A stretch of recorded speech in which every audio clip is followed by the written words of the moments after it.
ഇത് തോട്ടിക്കല്ലേ.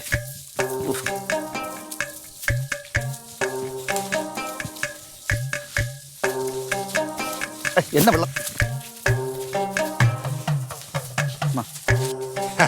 കാര്യം ഭർത്താവും കൂടെ രാവിലെ മേയ ഇറങ്ങിയടേ. നമുക്ക് തീരെ സഹിക്കണില്ലടാ. നീ കൂടെ അവിടെ ഒരുമിച്ച് മേയ തള്ളക്കി വിളിക്കാണ് നിന്നെ. സമാനായല്ല നാട്ടിന്റെ വായിരിക്കണം കേട്ടപ്പോ. തള്ളക്ക് വിളിക്കണ ആടാ, എവന്റെ കൂടെ അല്ലേ താമസം.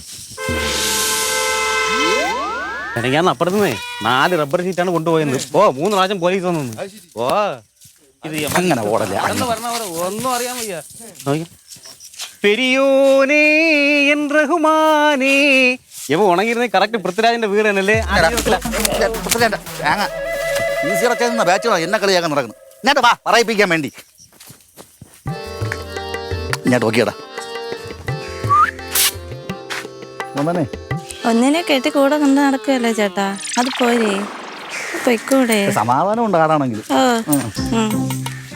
വെളിയിറങ്ങി കിടക്കാൻ അറിയാമോ?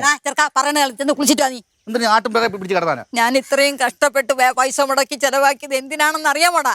നിന്റെ ഒരു പേരക്കുട്ടിയെ കണ്ടിട്ട് കണ്ണടയ്ക്കാനടാ. നീ പ്രകൃതി വിരുദ്ധത്തിനോട് അകത്താവുള്ളൂ, ബാക്കി എല്ലാം